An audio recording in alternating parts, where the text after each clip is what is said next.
Bueno, doncs bona tarda. Estem, com tots sabeu, al marc del cap de setmana de la Passió i una de les novetats que han volgut incloure l'associació és fer una taula redona en actors que representen la història viva de la Passió al nostre municipi, alguns d'ells ja molt veterans, també retirats, però que surten a la Passió des de l'any 1956, i l'objectiu d'aquesta taula rodona és que ens expliquin quins personatges van representar, les seves experiències, que suposo que després de 50 i pico d'anys n'hi deuen haver moltes, i que ens expliquin i que pugui haver un diàleg entre ells i tot, explicant una mica tot lo... I el que sí que m'agradaria que poguessin diferenciar són les dues etapes potser que ha tingut la Passió, la primera al Cine Coliseu, quan se va estrenar, el pas al Saló Parroquial i després el Parón i el pas de la Passió en castellà a la Passió en català, perquè també suposo que va dir que de costar l'adaptació, sempre hem fet un paper en castellà que a canviar a català, suposo que va tindre la seva importància. Ne van veure que se van negar a fer-la en català. Van veure que en català ja no... Aquí, per exemple, tenim a Baltasar Casanova Giner.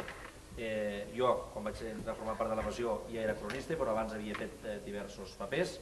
Agustí Ribes, que també va començar a la Passió fent de criat vell i també algun altre paper, fins que després el seu paper ordinari a la Passió sempre ha sigut el paper d'Anàs. Rafael Frank, que va començar també fent de criat vell i que quan va plegar el senyor José Bonet ja va agafar la... No, primer vaig fer d'Anàs quan... d'Anàs, sí, i després ja va fer de Caifàs. Quan el meu pare va plegar vaig fer d'Anàs i després ja de Caifàs. Hilario Centurió i després... Jo començava de Centurió, després vaig fer el paper de fariseu segon i després dirigir l'Airava.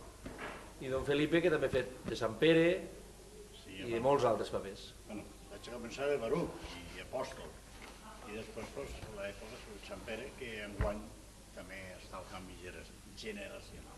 Jo el que m'agradaria que potser comencéssim cada ús a explicar una anècdota vinculada a la Passió vostra, o que sapiguéssiu o que coneguéssiu, perquè també és bo saber què hi ha detrás dels decorats i què hi ha detrás de les bambalines. Jo n'explicaré una que va ser una mica... Quan feia de Centurió i feia la crucifixió, Pepe estava dalt de la creu, no? I nosaltres vaig, els soldats, els romanos i tal. I Pepe dalt implorant. I jo vaig, vestit de Centurió, i m'estava fent obres per a casar-nos, i era jo. I ell dalt implorant i tal. I jo aixeco el cap, en representació, no en ensaig. Aixeco el cap i li dic: no ploris tant i regala'm les manises de la cuina, bandido.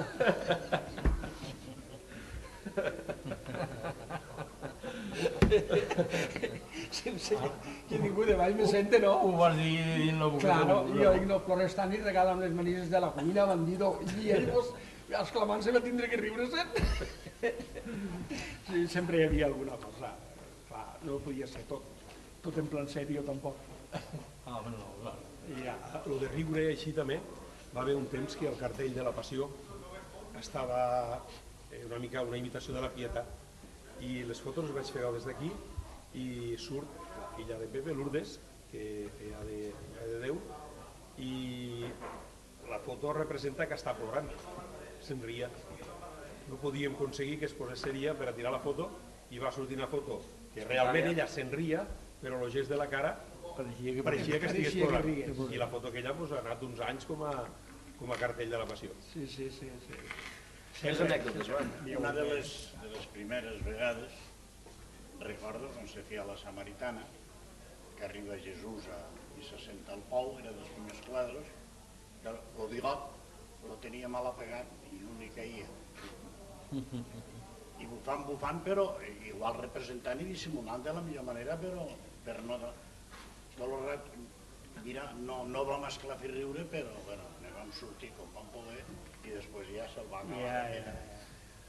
I després el que parlàvem a nit, del Sant Sopar, que igual hi havia any que sobraven apòstols com que faltaven. Sí, a vegades ja sentàvem 11, me falta un. Per una vegada n'érem 13 i quasi de poc no m'ho dono compte. Total que Sempre van ser 24.